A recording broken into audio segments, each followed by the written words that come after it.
folks who are involved in different PBAs around the state. So I'd love to go around and just have each of you introduce yourself very briefly. And then we can dive into the program for today and talking about the evolution and structure of PBAs around the state. So I'll just call you out just to make it efficient. Lindsay, you want to introduce yourself? Sure. Good afternoon, everyone. My name is Lindsay Laschek. I'm a forestry and fuels project manager at the Shasta Valley Resource Conservation District based in Wairika, California, up in Siskiyou County. And I'm one of the co-founders, I guess you could say, of the Siskiyou Prescribed Burn Association. Awesome. How about you, Delphine? Hi all, I work with Lindsay at the Shasta Valley RCD as a forestry project manager, and I help out with the Siskiyou PBA. Awesome. Matt. Hey everyone, I'm Matt West. I work for the Plumas County Fire Safe Council, doing thinning projects on public lands, and I am one of the coordinators for the Plumas Underburn Cooperative. Great, thank you. Jared. Hey, good afternoon, everyone. I'm the project manager for the Central Coast Prescribed Burn Association, which is 3 counties, despite what its name says. It's Monterey, San Benito, and Santa Cruz counties. And I also do work with the Good Fire Alliance up in Sonoma County as well. Awesome. Okay, how about Ashley Ann? Hi, I'm Ashley Ann. I'm a Grizzly Corps Fellow with the Resource Conservation District of Greater San Diego County. Oh. I'm filling in for Stan Hill today, who's interested in starting up a PBA here in San Diego. So taking notes while he's at the Resource Conservation District Conference. Awesome. Thanks for being here. Tracy. Hi, Tracy Cattleman. I'm a forester. I got to be around for the founding of the Humboldt PBA, and now I'm down in Yolo County in Woodland, and I'm working with the Yolo RCD on their PBA, and I also do work with Solano RCD and Napa RCD, so kind of trying to help take some of this in to help get them going in the region. Great. Awesome. Colin. Yeah, hello, my name is Colin. I'm actually not in your guys' state. I'm up in Washington. Oh, cool. But California is about as close as I can get to finding PBAs. There is one in Rogue Valley, Oregon. But yeah, we are forming a PBA up here through our local conservation district, and I've been contracted to help do the research and development of it. And we'll be coming down to visit probably a lot of you guys in March, April for the spring burn window. We're going to send a group down, going through Butte County, Siskiyou, and Lake County, and connecting probably with some of you guys on your burns. So yeah, I look forward to that. Great. Thanks, Colin. Karen. Uh-oh. Your audio does not appear to be working. Okay, here, I'll skip you and we'll come back to you. Greg. I got it. Oh, you got it. Okay, Karen, go for it. I always forget about that. Hi, Karen Young with Solano Resource Conservation District. We are exploring forming a PBA in Solano County, and eager to learn more about what other folks' experience has been with that. Great. Glad you're here. Greg. Hey, Greg Plies. I work for the YOLO RCD, and I'm the prescribed burn coordinator for the YOLO PBA that's getting moving right now. Perfect. And Allison? Hi, I'm Allison Deek. I'm a fire advisor with Cooperative Extension in Mariposa, Madera, and Fresno counties. And I'm also coordinating the Southern Sierra Prescribed Burn Association. And we're very loosely in Mariposa, Madera, Merced, and maybe Fresno counties where we're still relatively new and figuring it out. Great. Thanks for being here, Allison. Claire. Oh, your audio appears to not be working, maybe. How about we'll go to Joaquin while you figure that out. Hey everyone, my name is Joaquin. I'm a Grizzly Corps Fellow with Yolo RCD and Yolo Fire Safe Council, and I'm happy to get their PBA up and running. Awesome. Great. Claire, how are you looking over there? Still figuring it out? Okay, we'll keep moving on. How about Bailey? Can you hear me? Yep. Hi. My name is Bailey Adams. I work at the YOLO RCD, and I am helping Greg get our PBA started. Awesome. Great. And Hannah? Yep, I'm Hannah Epner. I'm the program manager for the Plumas County Fire Safe Council, and I co-coordinate the Plumas Underburn Co-op. Perfect. How about Max? Yeah, hello. My name is Max Young. I'm with the Ventura Regional Fire Safe Council. I'm going to be kind of helping out with the Ventura County PBA as they get underway. We're still in kind of formation, so I'm not sure exactly what that looks like yet, but I'm excited to kind of learn more about the structure of the organizations, because there's not very many in Southern California that I think we have to replicate. Great. Okay, Logan. Hi, my name is Logan. I'm the project manager for the Plumas Underburn Cooperative, and I work for the Plumas County Fire Safe Council. Awesome. Alex? Hi, I'm Alex Wilbanks. I'm the forestry project manager for the Napa RCD, and we're exploring starting a PBA in Napa County. Great. And Allie? Hi there, I'm Allie Kerman. I work for Yolo County RCD, and I'm helping Greg and all the others from the RCD with our new Fire Safe Council. Perfect. Okay, I think two more. Bill with Napa. Hey there, can you hear me?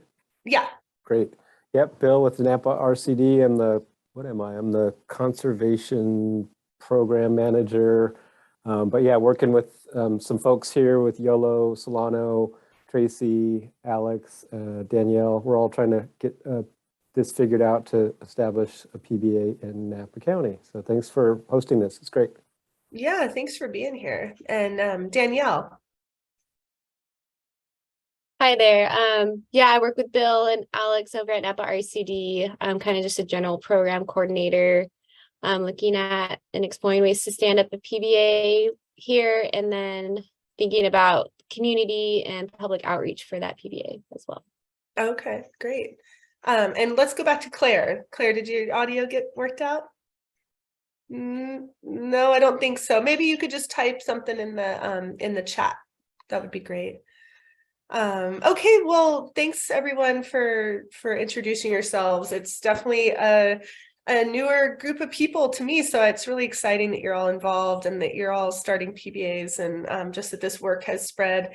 You know, the real impetus behind this topic for this webinar is the idea that we have a bunch of new PBAs that are forming and, you know, asking questions about structure and organization and things like that. And at the same time, we have PBAs that are kind of in a maturing phase. I know here in Humboldt, we started forming our PBA in 2017. So it's actually been just over 5 years that we've been burning as a PBA in Humboldt County. And we were kind of the first PBA in the state. So other groups on this call, and especially our presenters, are some of the more mature PBAs that have learned a lot about the structure and organization that makes sense, but still have questions. And we're all kind of figuring this out together. So with today's webinar, we're going to have 3 different speakers, and then we will go into like an open discussion. So we're going to have Matt West from the Plumas Underburn Cooperative. We'll have Lindsay Laschek from Siskiyou, and then we'll have Jared with the Central Coast. Each talk a little bit about their PBAs, how they're structured, how they formed, lessons learned, things like that. And then we can go into like just a bigger dialogue with all of you. And we know you submitted some questions when you registered for this, so we're going to touch on those and then get at whatever else comes up. So I think we can just go ahead and get started. And Matt, we can hand it over to you. You're going to open it up for us. And you have about 15 minutes. All right, sounds good. I'll try to keep an eye on that time. Though feel free to put me in check if I go over. Okay, I'll help you out. Thank you. Hi, everyone. Matt West, Plumas Underburn Cooperative. So I'm going to kind of start off with just talking about how we came into being in the first place. And essentially, our original formation came from, it just started off with like small talks of people that have heard about PBAs and were kind of curious about it. And then somebody brought it up officially at a fire safe meeting And from there, it kind of got FireSafe, our board support behind it. And so we decided to create like kind of like a working group, or just have more small meetings to talk about how to really get into maybe starting our own PBA up here in Plymouth County. And that's where they decided our name, Plymouth Underburn Cooperative, and kind of the things we would need, you know, like a tool trailer and like things to go for. And then after that, there was kind of a large meeting that we made into a public meeting. And it was pretty well attended. And that was back in January 2019. And we kind of call that like our official start of PUC was that date of that meeting. Linya came up, she gave a presentation. Yeah, and then after that meeting, the RCD that we work closely with went for a grant to pay for the tool trailer, for trainings and for a coordinator. And they received that grant June of that same year, 2019. And that's where I came on as the part-time coordinator for the Plymouth Underburn Cooperative. I just happened to have started at the FireSafe Council, and it was only just part-time then. And then Brad got that grant, and he's like, "Hey, how would you like to fill out the rest of your hours with this?" And I was like, "Perfect." And so, yeah, so that's basically how I got started into it. Our overall structure for our PBA is we have a very large, or at least I call it large, PBA mailing list. Anybody who's interested can go onto this mailing list, and it goes from anybody who are members of our PBA to like dispatch is on our PBA mailing list, and air quality, just everybody. So that list sits about, I think, 300 or a little over that. So that's just, we kind of blast out our trainings or any sort of underburns or anything that we want everybody to know about to that mailing list. Then after that, we have our members. This is anybody who wants to be a member of the Plymouth Underburn Cooperative. We don't have any sort of vetting process or anything. It's just you sign an application, pay $25 a year, and then you're a member that can receive underburns on your property or have a say in kind of the inner workings of what we do. Beyond members, we have what we've kind of recently started as a steering committee. Before, we would just have like talk about our background and things like liability forms and whatnot within our meetings, which we'd have once a month. But then it was kind of decided that we need more conversations outside of that. So I kind of started this steering ship committee where it's just a whole nother email list, essentially, like where anytime I want to change something or maybe get people's opinion, like, hey, what do you guys think about spending money on this? It'll go out to that group rather than that whole PBA mailing list. And outside of that, we have our coordinators, which is me, Hannah, and Logan, who just started with us. Logan's our new full-time PUC manager. And beyond that, we have kind of a Trex IMT group, which is a lot of the same people, just kind of goes to another level beyond PUC itself. What else? Coordination. So we started off with me as a coordinator. I was only working part-time. I think it was 8, maybe 16 hours a week, somewhere around that. And it was found out pretty quickly that we needed some more time, at least a year into it. And so I'd say if you're just starting out, if you're looking for somebody to work on a PBA full-time is a great way to just like start asking for like a full-time position, because it takes a lot. It's really hard to manage 2 jobs. There's a lot of the PBA coordinators can probably chime in with this, where you have your one job that you're doing on the mainly, and then you have your part-time, which is like, oh, you know, on the side, I'll kind of manage this PBA group. And it ends up being quite a bit. It kind of splits your brain in 2 different directions too. So it ends up being quite a lot to take on. So key components for early on success, I would say, is finding the enthusiastic base, finding those who really wants to bring good fire to the landscape at a community level, and then just pulling that group in. And then, of course, once you have that, then going for some kind of funding to get yourself a tool trailer, and maybe pay for trainings, basic 32s, and kind of get people red carded if you want to go that route, or even just training yourselves. So yeah, tool trailer, and then of course a coordinator. If you can go for a full-time person, that'd be great, but you know, at least starting with part-time. I know a lot of PBAs start off with somebody who already has a full-time job, and they're just kind of trying to get things going on the side, and yeah, ends up being a lot. Education. So once you start off, finding out all the local laws and regulations, state, federal, like whoever your coordinator is, should really spend a lot of time just getting to know everything as much as they can. That way they can share it with others, and then also just come off very knowingly as they talk to different groups and organizations and agencies. And yeah, and that can be quite a bit, especially when you have different regulating agencies like whatever your local fire group is, and states, and air quality, all those different agencies. Take all the small wins you can. That is one of the key components to success, is just going small at first, just trying to get people, if you're a new group just starting off, you want people to be comfortable with you, both agencies that are working with you, trying to get recognized that this is not just a group of yahoos that are going out to put fire on the landscape, but this is a well-coordinated group that is doing this methodically and thoughtfully. But also getting other people comfortable with it. Neighbors, like, you know, you might have an enthusiastic member, but his neighbors might be, kind of reluctant to having fire next door to them. So just taking things small, like a lot of our first burns were anywhere from like half acre to like maybe up to like 3 acres. Or some of our multi-acre burns were in like really well-managed forest as it was.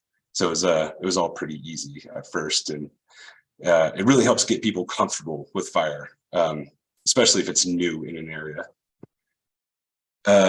Getting supports from locals. So it kind of goes back into that taking the small wins. Just trying to get support from locals, and locals that are part of agencies. So I put this on the list because we had a lot of success with, like, maybe the agency, like the Forest Service, didn't necessarily support what we were doing. A lot of people within it didn't, but there were people within that did, and so they would take off their hat. They wouldn't be Forest Service, come to our burn as an official person, but they would, take off their hat and come to our burn, come help us burn anyways. And I feel like that really helps because then you have somebody that the agency trusts that works within the agency that's working with us. And so they can talk to them, on the site, like, hey, what are these guys actually doing? And there's some trust within that. And then involving your members in your decisions. So maybe not trying to control the group completely yourself, but kind of involve your membership in deciding like how you want to go in terms of writing your liability forms, or just how you want to spend the membership funds and things of that sort. Along with what kind of tools you want to get. That seems to be a big one with us, is there's quite a good list from our members of what tools we want to get. Let's see. Things that I think you guys should know going into this, for those that are just starting off at least. I kind of went into this already, but yeah, getting educated, getting to know all the rules, regulations, and how fire works, just so you can spread that information as best you can to everybody, and then try to educate and spread that information as far and wide as you can. And then as you're doing so, I don't know, then you just kind of build this community where they can do the same and spread that information and knowledge. Yeah, simplify. This is probably one of the biggest things that you can do starting off the PBA, because it can get very time consuming. But you can try to save time like anywhere you can. Stealing, like I'm sure there's been a ton of repetitive work from one PBA to another. Whatever you can steal, like you can take, oh, hey, this is the liability form you guys use. We want to use that too. Or this is your process, just anything you can. And we were talking about putting a folder out there to put all of our different forms into, that people can kind of pick and choose what might fit and work for your different PBAs. Yeah, and there's like other examples too. Membership fees. I know there's some out there that like whenever a member pays their fee, then they become a member for a year. And it can get difficult that way, because then you're keeping track of, okay, is this person's renewal up? Do they have to pay again? For us, we simplified and we just did like the first of the year, everybody renews. It doesn't matter when you first sign on. And it just really helps in that saving time. We used to charge acreage fees depending on how many acres you burned. Essentially, like if you burned 5 or less, it's like $25 an acre. If you burned 5 to 10, it's 20, and then above 10, it was $15 an acre. We decided to simplify that, just $20 an acre. It doesn't matter how big the burn is. And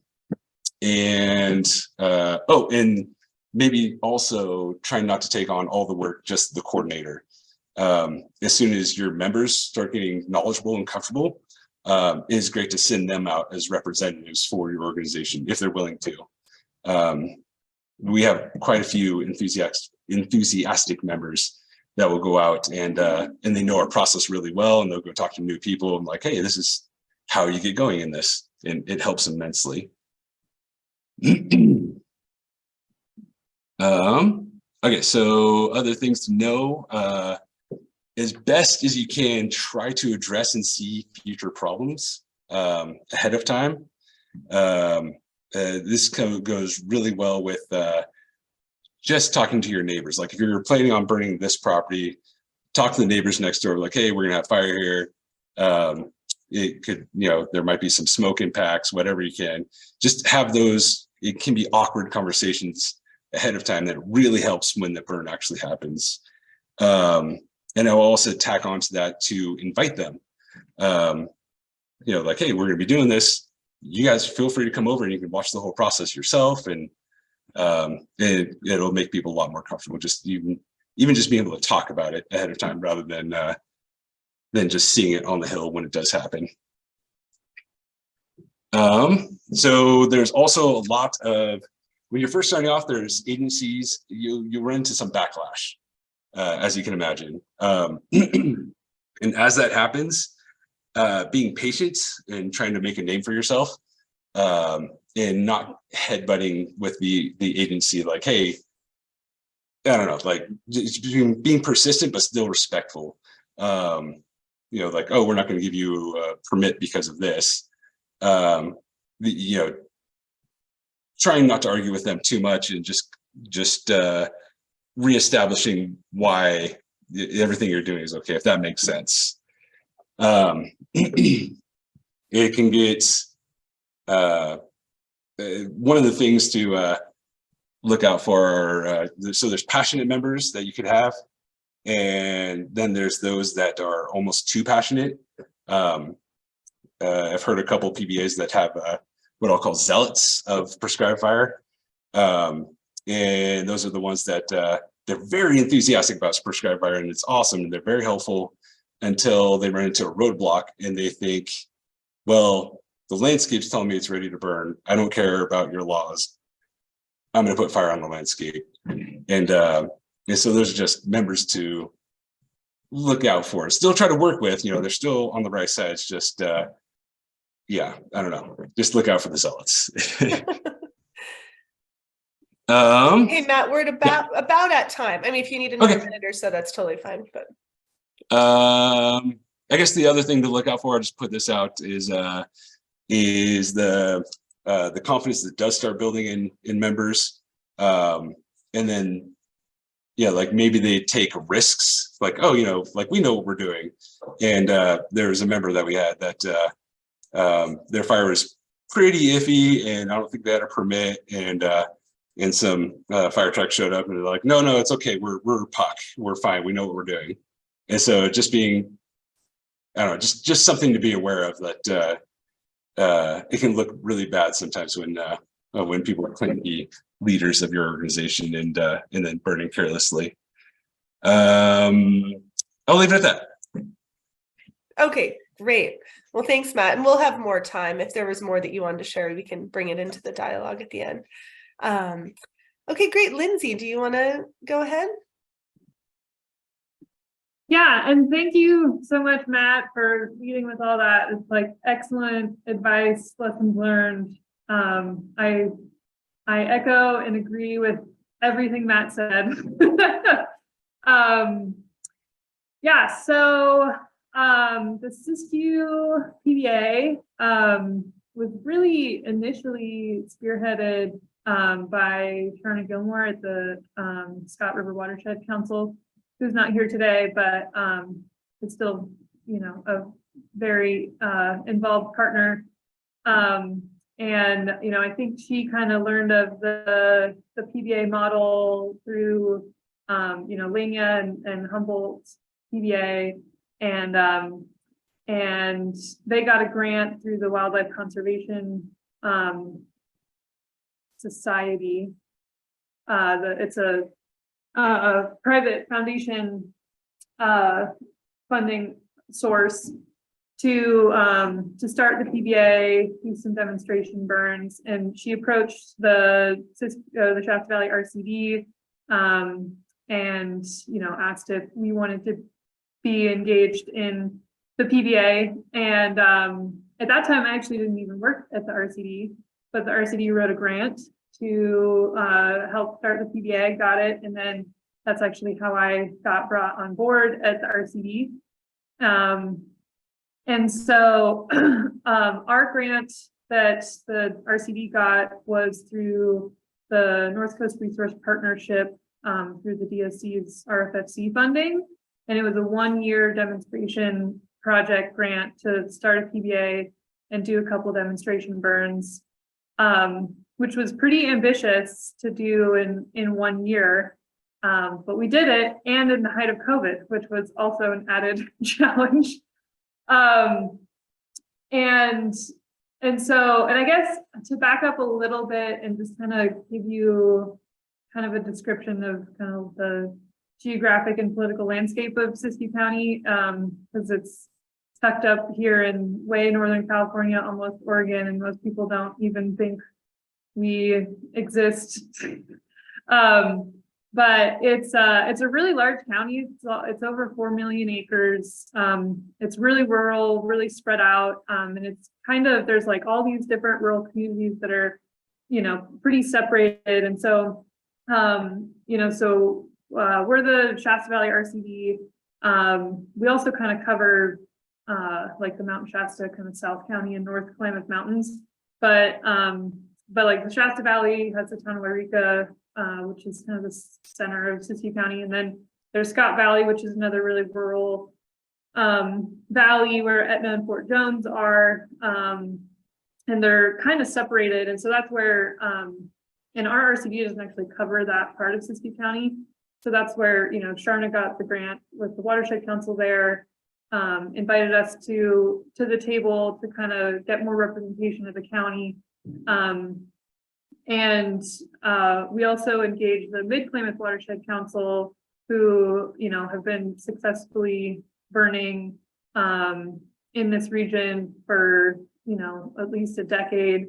They've done the Klamath Trex program for the last like 9 years or more. I think it's around 9 years.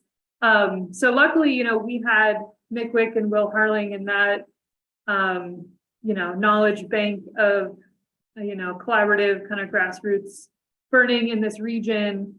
So they had, you know, they've developed a lot of the kind of forms and processes and stuff just kind of for their organization and partnerships in this region. and again, they're like a little bit, they're kind of on the cusp of Siskiyou County and Humboldt County. So another sort of other kind of rural hub in our area. So essentially, these partners came together and, we just kind of started talking about what a PBA would look like, how to get fire on the ground. We identified, a lot of local stakeholders that we thought would be important to bring to the table and kind of invite to either, help develop the PBA or, be involved in some way. There's a lot of retired Forest Service folks, and just other land managers, and people, kind of local people who, have kind of fire knowledge and experience, and, that we thought could really help get this thing off the ground. And we originally, we had a lot of, kind of just like community meetings, a couple of community meetings. And that was, in the infancy of big Zoom meetings. And so again, there was like a learning curve there, and we likely kind of, missed some opportunities to connect with folks that didn't really have access or could use that technology. But we did get a lot of interest and engagement and support from kind of the greater community, across the board, and, a lot of different sectors. And so that was really encouraging to see. And we sought out to originally just follow the Humboldt PBA model of developing like a board of directors, and we had this whole scheme of having like our board of directors, and we have this like advisory committee and like all this stuff. But no one wanted to be one of our board of directors. And namely because there's a lot of skepticism and reluctance associated with the liability that was perceived to be associated with a position like that. So there was a lot of pushback. Everyone was like, oh, we're supportive, we want to see this happen, but either, I don't really want to commit because I'm concerned about liability, or, frankly, people out here are really busy. Like the can-do people who go out and get stuff done around here are getting a lot of stuff done. And so most people just, didn't feel like they had the time or capacity or willingness to really kind of jump into a leadership role, on kind of a community member level. So, we kind of pivoted, and, we had these local organizations, RCD, the Scott River Watershed Council, Mid-Klamath Watershed Council. We were also working, with the Kaduk tribe, because we both had kind of mirroring grants through the demonstration projects. And they had objectives with that grant to do a lot of training. And then we had objectives to do some burning. And we were doing CEQA on the burns that we did. And so they needed that for theirs. So we kind of collaborated that way. And there's also, and then another important partner, I knew I was forgetting another, was the Quartz Valley Indian Reservation, which is located in Scott Valley, and is kind of a melting pot of both Kaduk and Shasta people. And so, they have some reservation lands, but then, we also engaged them to do some cultural monitoring and TEK research and development, and for the PBA and our burns. And so, we had kind of this core group of local organizations that were kind of dedicated and committed to wanting to see the PBA develop and get going. So we kind of just ended up, continuing as this partnership of these local organizations. And, luckily we were all supported with these grant funds at the time. And so we were able to, conduct some burns, outfit a burn trailer, do some fire trainings, some outreach events. We did community tours of all of our burn units after we burned them, kind of talked about the process and fire effects and stuff like that. And so, you know, that first year was really successful and had a lot of momentum. And but then we were kind of, you know, nearing the end of our grant cycles. And so we're like, oh, we just need to apply some more funding and get some more grant funding. And so I've been applying for grant funding for like 2 years now, and no one seems to want to fund our PBA anymore. So that's been a little challenging for us, you know, because our PBA did develop from these local organizations and partnerships, which, you know, there's a lot of strength and opportunities to that. But, you know, the challenge is that we all rely on grant funding to succeed, or, you know, to continue with this work.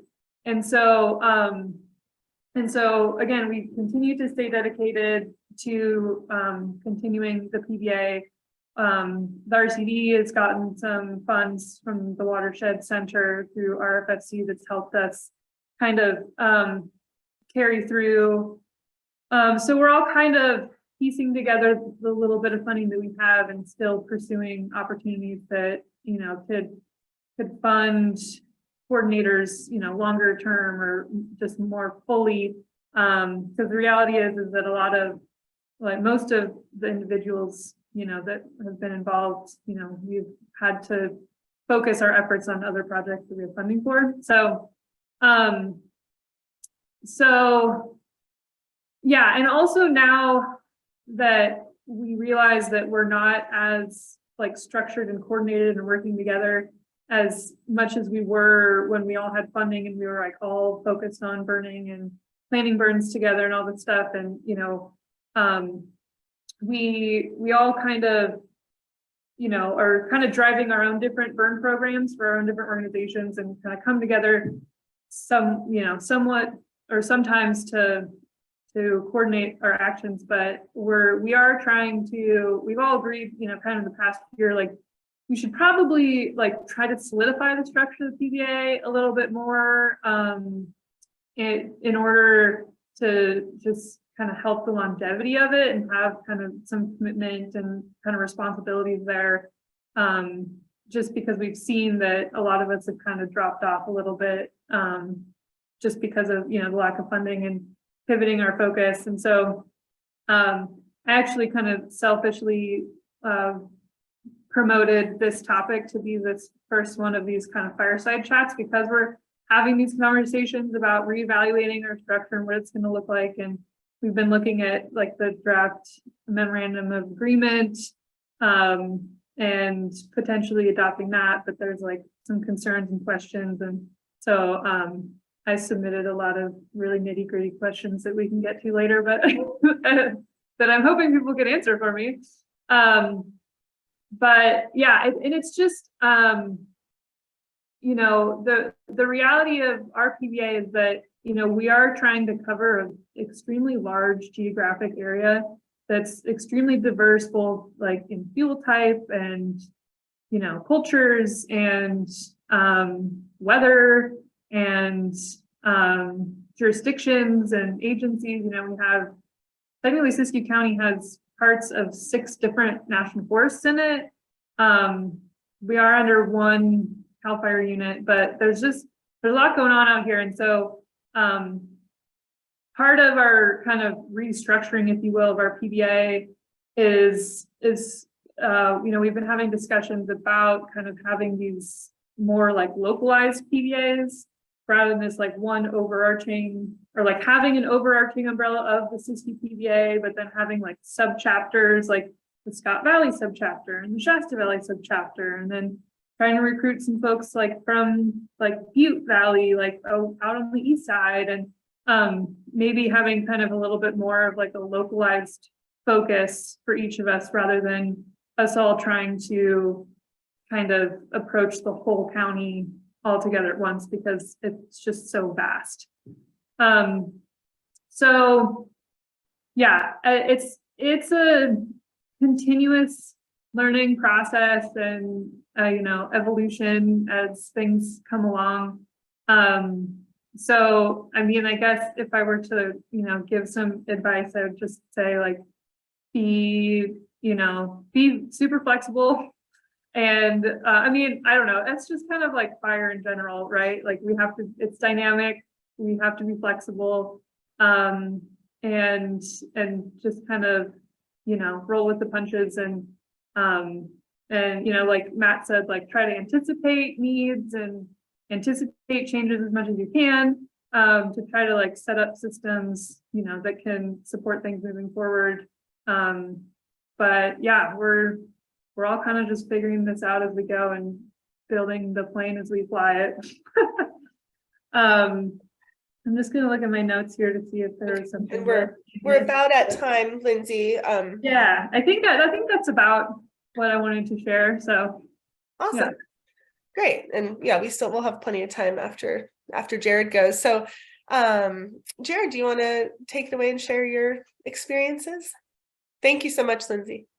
Sure. And Lindsay, we need to get you some posters for that room. Yeah, it's the NRCS conference room. Very exciting. That's good to hear. So I'm going to show some photos because why not, right? Looking at my face gets a little boring. So let me do the whole share screen. Okay, can folks see this? Yep, there it is. Well, yeah, but why is it not? Hold on a second. Let's stop this for a second. One more minute.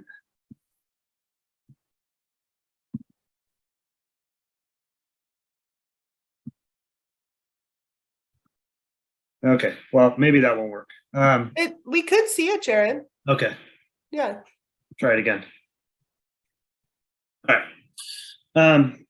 So there it is. Yeah. I am the program manager for the Central Coast PBA, but I also helped form the Good Fire Alliance in 2018. And there's some slight differences between the Good Fire Alliance and the Central Coast PBA, but there's also some commonality too. So maybe I'll kind of touch on both.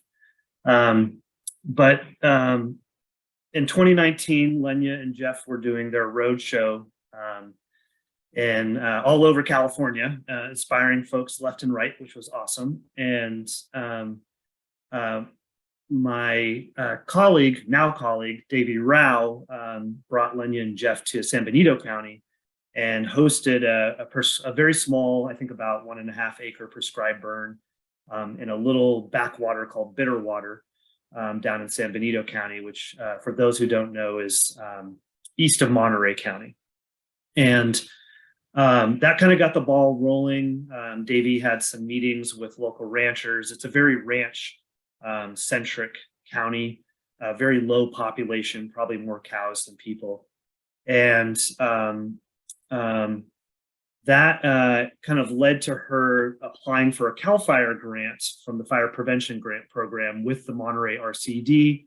I did some consultation for the grant, as did Phil Dye, a burn boss that many of you probably know. And in 2020, that grant was awarded and I got hired on as the coordinator / program manager. San Benito County is pretty interesting. It's actually a county that had a range improvement association up till the 80s. So we are actually already working with some ranchers who, like this is Kathy Spencer's dad, and we're writing currently a burn plan for her right now for this exact same area. So that's pretty exciting for us. But we also work in Monterey County, which is a huge county. And we also work in Santa Cruz County. And as one can imagine, between San Benito, Monterey, South Monterey, North Monterey, and then, crunchy granola, Santa Cruz County, where I live, there's a lot of differences, both in terrain, from the redwoods to dry chaparral to Monterey pine, cypress, all the above, to the people that inhabit those areas. So it's really diverse, which makes it really interesting, and definitely to echo what everyone else is saying, we've had to keep things really flexible. So who comes to our burns? I like to say it's everyone, including the fire curious. So we have a lot of buy-in from the local tribes, and we're working with them, and I'll talk about that a little bit later.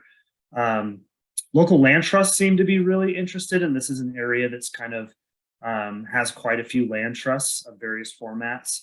Ranches for sure, especially the ranchers who had some kind of burning history, which this area did have that, like I was talking about.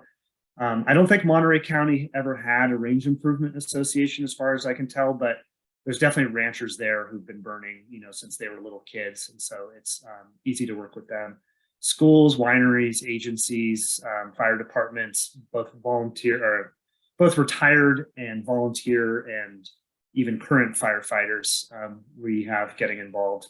And then of course, ecologists. So it really is kind of everyone under the sun. And the things that we're doing, so we're trying to build capacity. That's the phase that we're in. We're into about our second year here, and we're putting on a lot of trainings.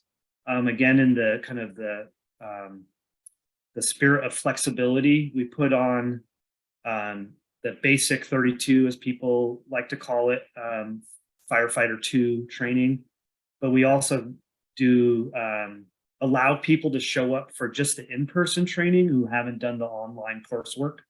And so we call that fire lighter training, just a made up term, just to distinguish if somebody is actually certified in the NWCG system, or if they've at least come to the one-day training. Like they put together a drip torch before, they've sprayed some water from a hose, they know what a hose clamp looks like, those type of just really, really basic things. They can get their hands dirty. And we've actually started turning those into 2-day trainings, just because it seems like it's a lot of information to throw at people in one day. And we really leave it up to people whether they want to get that official cert or the unofficial cert. And I'll talk about that a little later, what that means for us. We of course bought burn equipment. We now have actually a second CAL FIRE grant. So we've been able to buy quite a bit of equipment. We're putting on training burns that really just look like a regular prescribed burn, but we try to kind of focus a bit more on the training component. We're putting on pile burn workshops, which isn't really like what we're excited about, but it's like the gateway drug for fire. It's really easy to show up and start burning in your backyard and such, and it's obviously a useful skill. And I mean, anyone can burn a pile, of course, but there's all the air quality issues and local permits, and so we try to explain that, and then we turn each one of those pile burn trainings into a workshop, so we're also getting something done. And sometimes it's even prep work for a prescribed burn, like on the perimeter and such. We've started doing a fire followers tour, as I call it, which is basically a fire ecology tour in the spring where we go to burns, both wildfire and prescribed burns, and talk about what we see and what the history is there and what we're seeing that's good, what we're seeing that's bad, just as a way to try to learn from fire, because I feel like if we don't build time to do that, it just gets neglected. And that definitely applies to myself. We have a Trex coming up in June. We're going to try a spring Trex, which at least for this area is a new thing. And for myself, it's a new thing. It's kind of an interesting burn window because we have really predictable weather in June. So we'll see how that goes. And then we do lots of site visits. We have burn plans, of course, that we're writing, and we hire burn bosses with some of this CAL FIRE funding. That gets into the CEQA conversation that I'll bring up here in a bit. And then not yet have we started doing winter burning, AKA burning usually on big ranches without burn plans or anything beyond an air quality permit, but I'll talk about that. But that's something I've been doing up in Sonoma a fair bit, and I think it's a really interesting thing to talk about as well. And then we have what we call the Tribal Good Fire Apprenticeship, which is with the Amamutsan tribe and the Esalen tribe, where we have funding to essentially hire tribal members to participate in not only the burning, but also the planning of burns, because a lot of these tribes are trying to develop their own capacity. And, you know, they get invited to burns and they get a torch shoved in their hands. And then CAL FIRE, you know, says to itself, oh, aren't we good? We involve the tribes, but we actually want to try to develop the leadership capacity within those tribes. So that's the goal with that. So then in 2018, we had our first official burn with an official name down in Watsonville Slough. It was kind of like a 219 course, burning grass, and we did wet lining and black lining, and we did suppression where we would light within the black lined area that we created. We would light a fire and have people put it out so they could get some skill sets there. Because I do think that is something that PBAs could maybe work on a little bit more, which is if you do have to go into suppression mode, like you have some slop over, are your volunteers going to be well equipped and know how to do that? Even your volunteer fire departments who come, we worked with some volunteer fire departments who kind of questionable skill sets. And so really trying to build those skills is a good thing. These are just more photos. We have some kooky people involved who like to superimpose their dog into our burns. As far as our structure goes, our announcement mailing list is really our main structure, which is kind of crazy, but that is the case right now at this point, which is really our PBA is a network for the most part. We have funding, like I said, from CAL FIRE. That flows through the UC Cooperative Extension. That grant was also written by the Monterey County RCD. But what it looks like on the ground is 2 paid coordinators, myself and Alex Michelle, working with the paid staff from the UC Cooperative Extension. And then essentially using the announcement list and the communications that come from that to put on trainings, to put on burns and such. When we first started, we formed a planning team, and Lenya, you actually spoke to our planning team, and I think we had like something like 30, 40 people coming to those Zoom planning meetings. And we quickly realized that people were burning out on talking about burning, and that we needed to just skip that step as a starting point and just start burning. And so that's what we started to do. And I think we've had really good success with that because we already had the funding,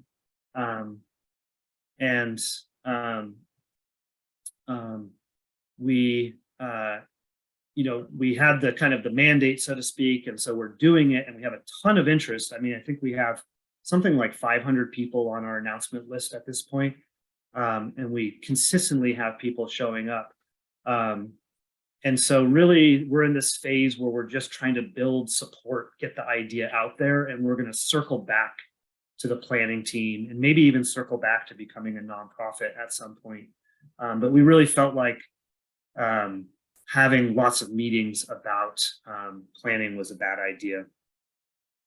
Let's show some more photos. Here's another burn that we were doing, kind of a brush grassland burn, which also had a coyote brush study built into it with San Jose State. On the fee level, we've never charged fees. We kind of consider our volunteers to be VIPs, and they're doing a lot already just by coming to burns, by participating, helping with prep work and such. When we do woodland burns, we ask people to sometimes come the day before and stay the night, so they help with prep work, or they come the day of the burn, stay the night, and help with mop up the next day. So, we're kind of actually asking a lot of people. So asking for money too, when we already have money for these projects, didn't really seem necessary. So we've just kind of skipped that step. We could reapproach that at some point, but right now that's not something that we're doing.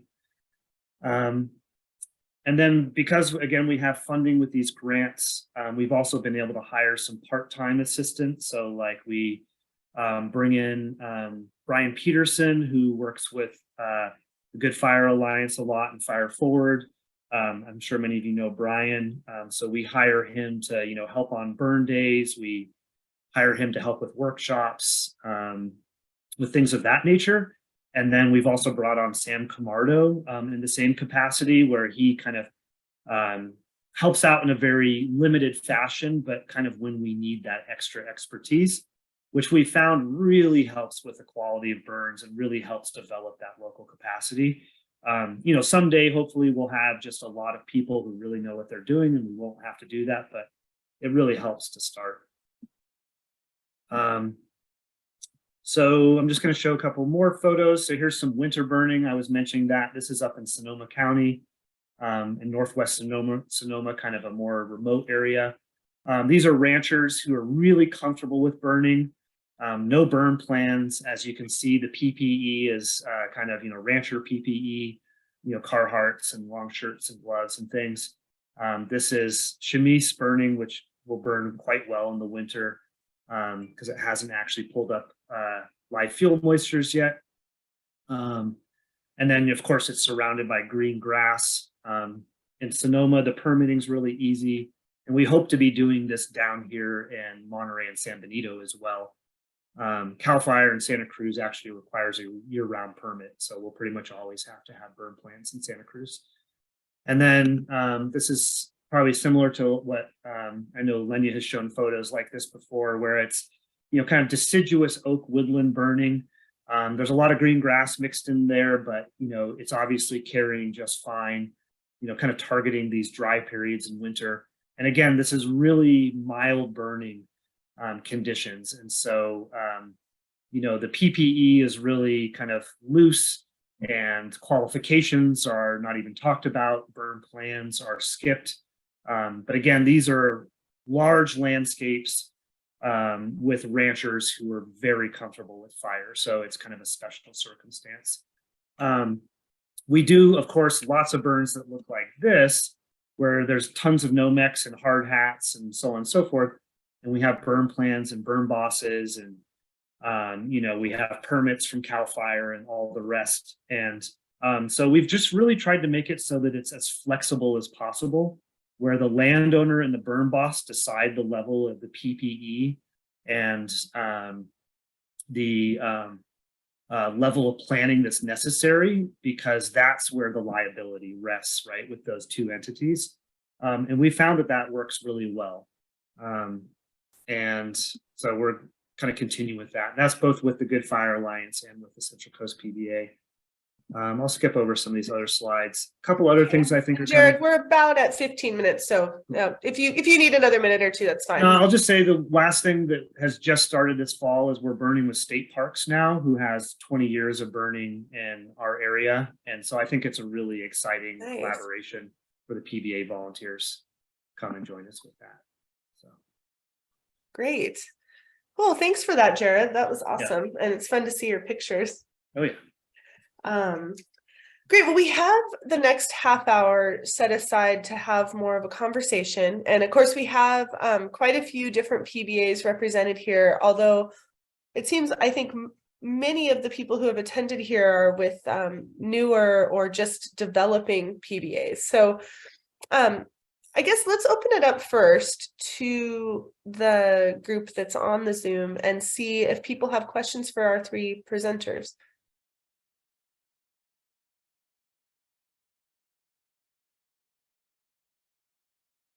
Don't be shy. Do we want to just start talking, or should we want to raise our hand type thing? Let's just see how it goes. I think you can just go ahead, but if it gets really busy, we might need to go to raising hands. Go ahead, Greg. I got a bunch of questions. Let's see if we can narrow it down. For membership fees, let me just ask the complete opposite question. Why don't people charge $200 membership fees? Or assuming, what would be the negative to that? And the positive being that it could help pay for workshops and bringing food to workshops and landowner education events and stuff like that for anybody. Accessibility. Yeah, Logan put accessibility. Certainly that's So in Humboldt, we actually do charge member fees, and we do a $25 member fee for individuals, and we do $200 for organizations. And that covers anyone who works for that organization, or, you know, who, if it's a family group, it could be the whole family. So we've done that and people pay it. We're pretty bad at managing the membership fees as they come in. And so we've talked about maybe actually just making that like a lifetime membership when people pay once. It's just so much to deal with. So it's certainly not something we've been excelling at. But yeah, so that organizational membership, but I would say 200 for an individual, especially if that's an annual membership, is pretty steep. And if you're trying to get new people involved who maybe aren't even sure they want to be involved yet, they're not going to want to pay that much money. So I think as much as we can keep this work inclusive and accessible and as open as possible. Like Jared, I loved what you said about that your volunteers are VIPs, and that's true, you know. So I think you really do need to think about what do you need funding for. And for us, our member fees generally go to upkeep of our equipment trailer, and then also paying for our we have 2 meetings annually, like member meetings, and we have a barbecue and we feed everyone. So we don't need a lot of money to do that. But I don't know, other people have thoughts they want to share?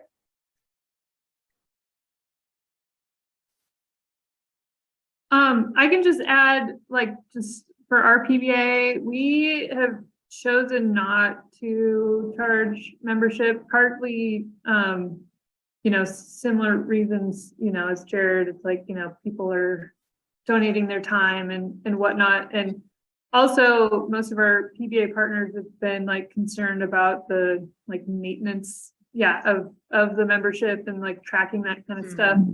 And also that, you know, there's like kind of like an expectation that you're going to get something out of it. And, you know, it's like you know, we're not, you know, like our PBA, like it started pretty productively, but it's slowed down a little bit. You know, we haven't really been doing a ton of burning in like the last year. And so it's like, you know, we don't want someone to be like, oh, well, like I want to come and burn. Like I paid my $25. Like, where's my burn? You know, it's like, well, you know, kind of like managing expectations to a degree. And also knowing that, you know, it's like to manage the memberships takes time and funding, and it's probably not going to generate enough revenue to actually really, you know, like support like a full-time position or anything like that. So it just like for us kind of tended to be a little bit, you know, more work than we were willing to commit to, because, you know, our capacity is limited in and of itself. Cool. Makes a lot of sense. Yeah. Can I add something? Yeah, go ahead, Logan. I think for our membership fees, we also do the 25 for one person, and then $200 for an organization, which we only have 4 organizations that do that. But I think one thing to consider is like we don't make anyone like be a member. Like we have plenty of like friends and colleagues that don't pay membership fees, but like they're on our email list, so they can still come to burns. And it's not like an exclusive thing. It's just kind of like, well, if you like want if you want like a little bit of our services, like, hey, here's 20, or we'll take your $25. And we also, as we mostly use it to refurb tools and upkeep of our tool trailer.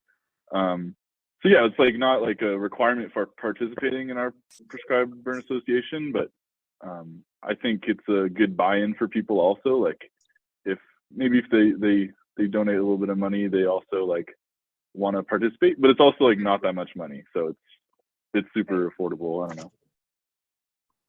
Okay, that's a great answer. Thank you. Yeah.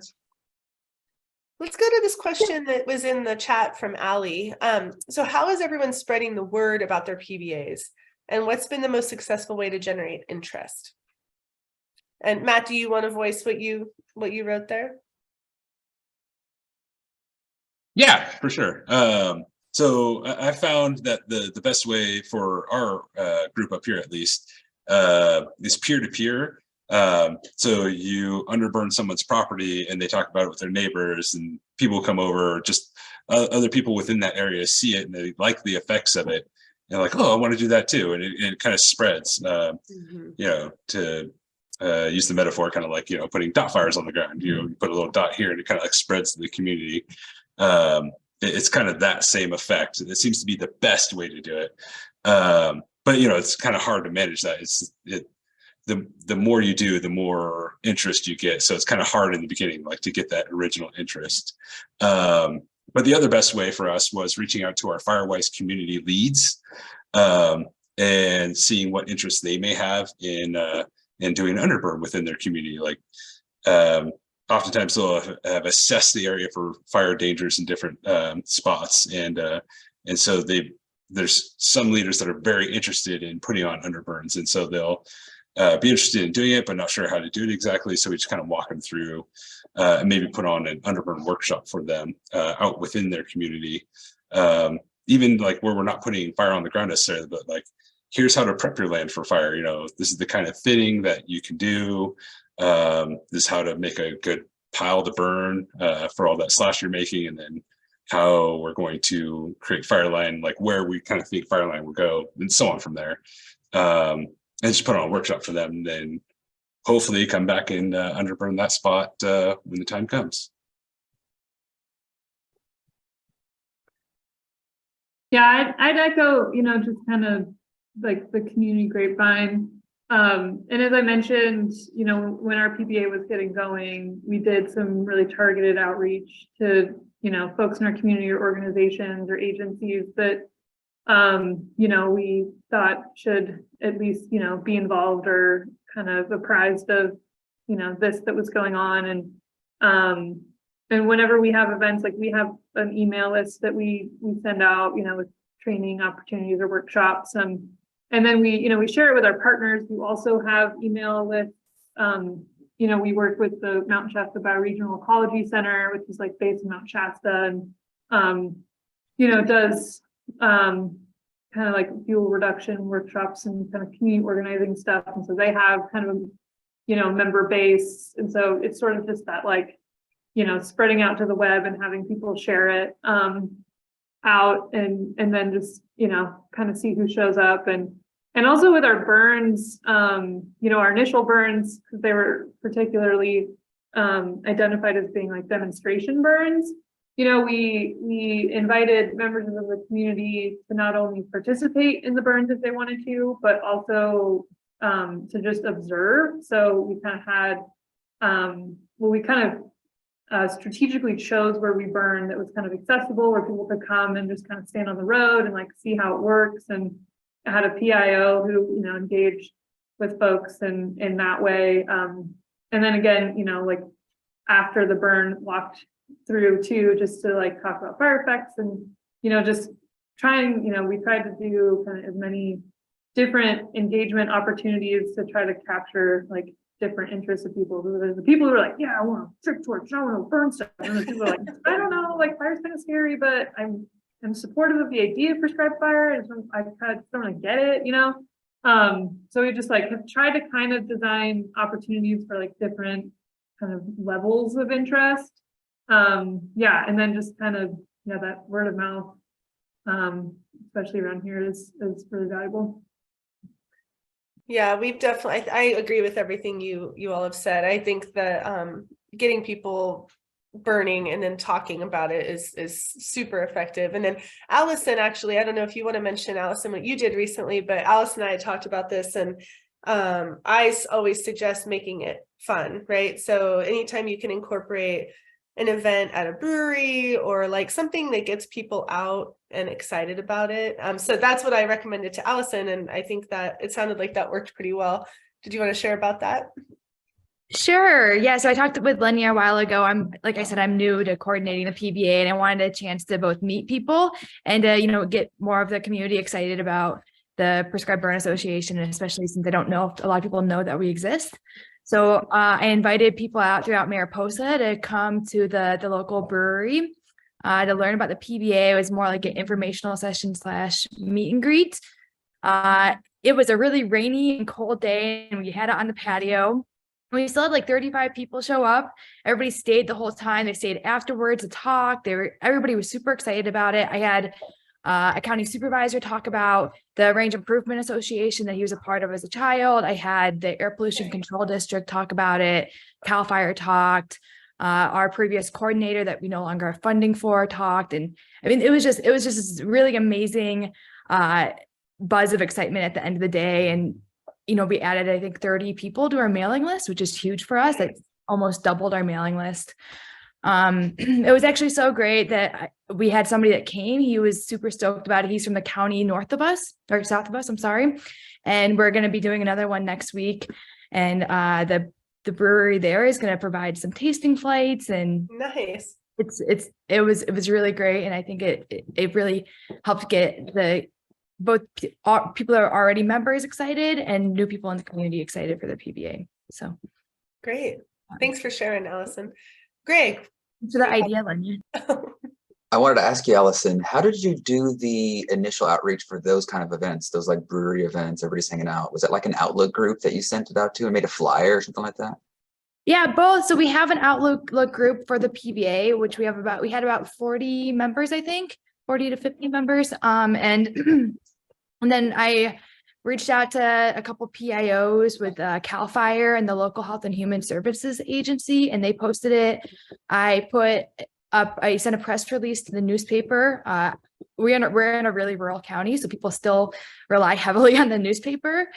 And I put some flyers up around town. Awesome. That's cool. Thank you very much. Hannah, you have your hand raised. Yeah, I was reminded of a few kind of novel things that Puck did early on before we were doing much burning to help get interest. And one of the things at the time, Wilder Than Wild, was a documentary that was pretty new and definitely highlighted the need for more good fire. And so we went to various communities throughout the county and would set up a panel discussion after the movie, and people would, be like, how do we get more fire? And so then we'd have our sign up list there, and we did get a lot of people that way. There's probably newer movies or documentaries that would make sense to do that with, and people really did come out for that. And then we also had a Dutch oven cook-off, which I'd love to do again. It was really fun because we utilized burn piles to cook, and it was a fundraiser, and that got people out who might not come out to a broadcast burn, might not understand their role or not just want to stand around and watch, but wanted to sample some food. So it was a good place to chat too. Yeah. I love that. It's awesome. Great. So Jared, there's a question in the chat from Claire about attendance to your workshops and the 2-day versus the 1-day. Do you have any recommendations on that? Did you see that question in there? Yeah, I did. It's a good question, which is something like the 1 day is the amount of information we're trying to share with folks is like unreasonable for 1 day. So that's why we obviously went with the 2-day, but that was something kind of we struggled with the idea of, yeah, it's going to reduce people's availability. We're pretty flexible though, again, when it comes to the so-called like fire lighter. If somebody tells me, hey, I want to come, but I can only come Saturday or I can only come Sunday, we tell them to come, and that's pretty much good enough for us. Really, like in the end, like what does the training do? It doesn't teach you very much. I mean, it's a lot of information, but it's not like you're going to be good at anything afterwards. It's more like it's a way for us to kind of like get to know somebody's face, get to know their name, know that they're not a wingnut. Not that we've had like a big wingnut problem, but it's definitely possible. And it just kind of shows us that somebody's willing to put in a little bit of work for it, rather than just showing up to a burn totally cold. I know nothing about them. I don't have any concept of like their physical capabilities because they're just an email at that point, right? And so that's kind of like the main reason. And that's why we make that like distinction of like like a firefighter 2 cert, which we do have burns that require that. They're pretty rare, but we do have them. Like when we burn with state parks, they require full PPE. They require, a firefighter 2 cert, all these kind of things. And so our pool of people is quite a bit smaller for those burns. But the majority of our burns are, the landowner and the burn boss is fine with people who've like at least come for a day, or even who've had some experience with fire too. Like, so if somebody's like, oh yeah, I was in the Forest Service 20 years ago, we're like, great, that's good enough for us. We don't require them to come to a burn, but it's just a way it's really hard to have like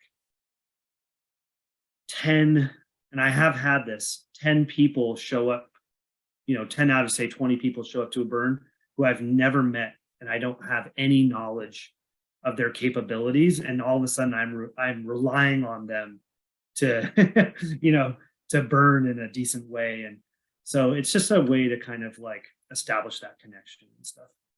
But yeah, it does cut down on some of the folks when you make it 2-day. But again, we're fine with people only coming for one of those days as well. Cool. Thanks, Jared.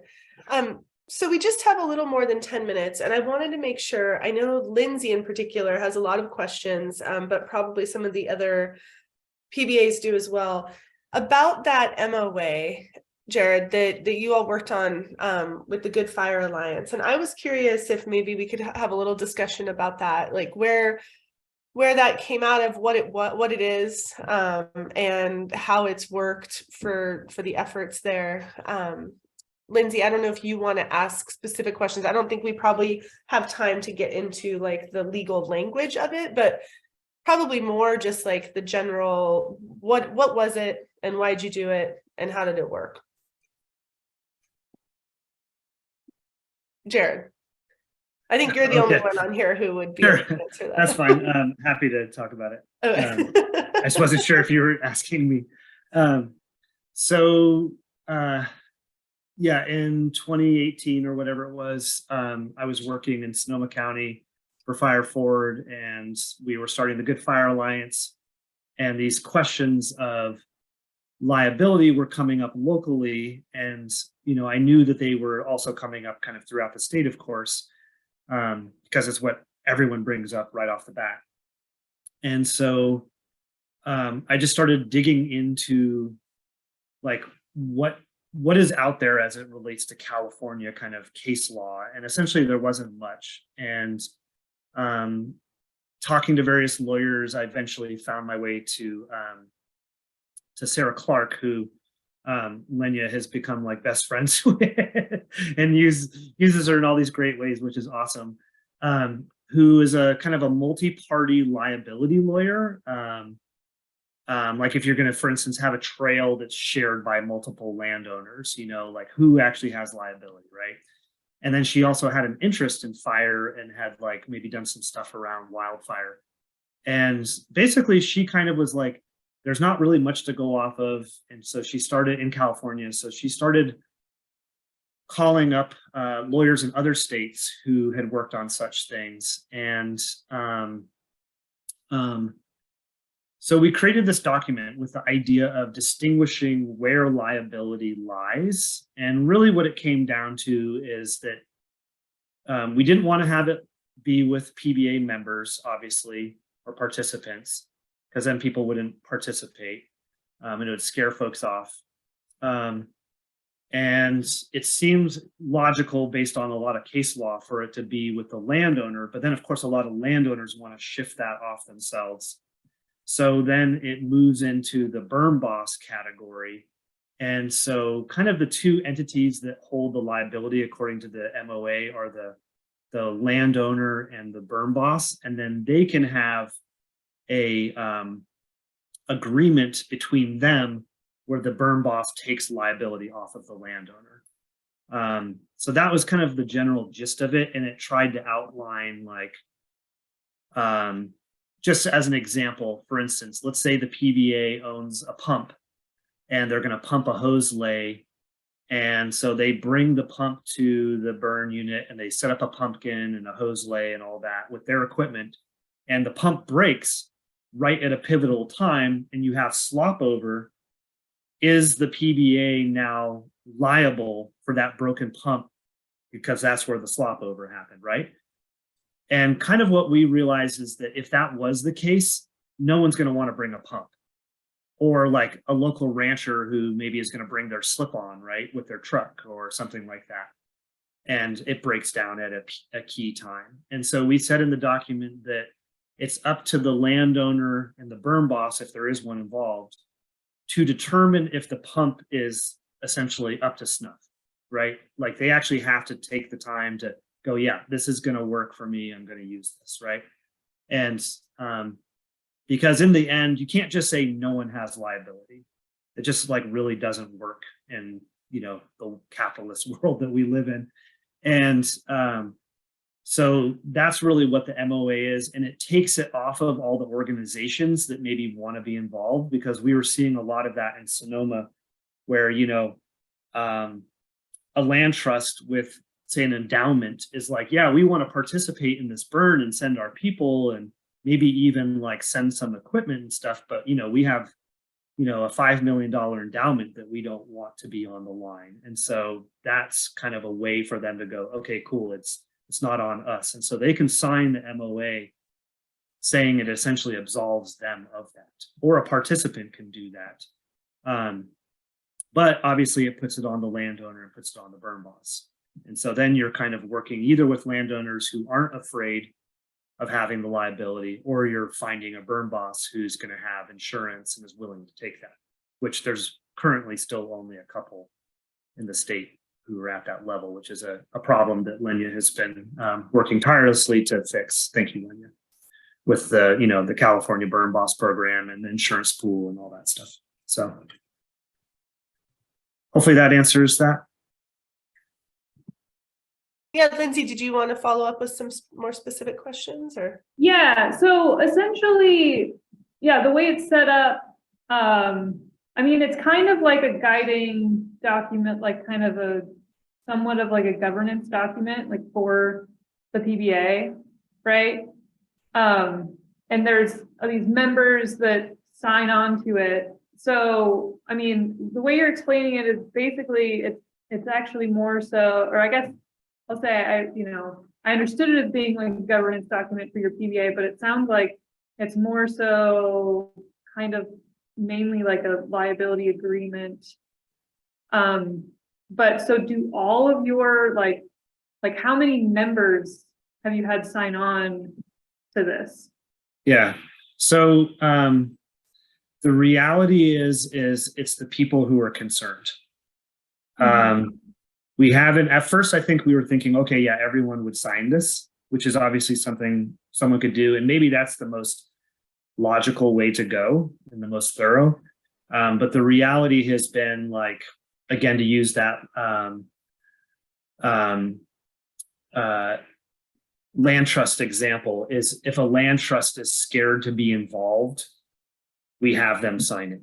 It gives them some assurance, right? But then it means that, like, you know, landowners have to sign it as well, and burn bosses have to sign it and be informed on it.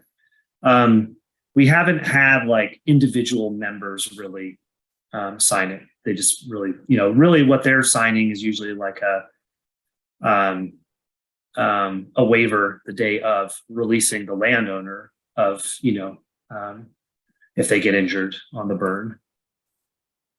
Okay. Because in that document, it does refer to like each member and like appoint or like a representative onto the steering committee or something. And so it kind of, you know, I feel like it could have the potential to kind of snowball and maybe like disrupt or interfere with like how your PBA is like kind of the steering committee and the leadership side of it. So the Good Fire Alliance, which this was originally developed for, has a steering committee. And at the time when we developed it, everyone on the steering committee signed it because they kind of felt like they were taking on more risk by just developing the PBA than just somebody who shows up for a burn, right? With the Central Coast PBA, we don't have one of those planning teams. And so at this point, we haven't had people sign them. Okay. So with the Good Fire Alliance, everyone on the steering committee signed it, but there's additional people who have or can if they want to. Yep. Okay. Yeah. Yeah. And again, usually organizations, that's who's been the most like gun shy about being involved because they feel like they have a lot to lose. Right. Yeah. And we again, like we continually have these conversations, you know, because our PBA is kind of a partnership of organizations, but there's really nothing on paper that actually tie us to the people. Like the PBA on paper doesn't exist. Right. And that's been by design, but at the same time, it's like, okay, if we're actually going to function and have, you know, some kind of like shared vision and direction, like we got to kind of, you know, put some sort of structure to this, you know? Right. So, yeah. And, I had another thought, but that. And I'll just say one more thing, and this is less for you, Lindsay, and more for anyone else on the call, which is I wouldn't worry about these things as a starting point. I think it's more of like where you guys are at, where you've been around for a bit, you've done some burns, right? You know, like these things, you know, again, like if you're getting going, I would just start with getting a burn happening and multiple burns happening. Find a burn boss who will take the liability, just leave it at that. You know, get burning, and then try to answer these questions down the line, because you can quickly get paralyzed by these questions. And all of a sudden, all you're doing is talking and you're not burning. Yeah, Yeah, that's great advice. And I was just gonna say, we have 1 minute, so I do want to start wrapping it up. And I put in the chat that if anyone on this, any of the PBA leaders aren't on the Podio site, feel free to email me and I can add you to that. I can also add your email to our list of PBA leaders. We have like a little email list. So feel free to reach out. And we have our next session. I think Delphine can correct me, but I think it's on January 11th at 1 p.m. So that'll be focused on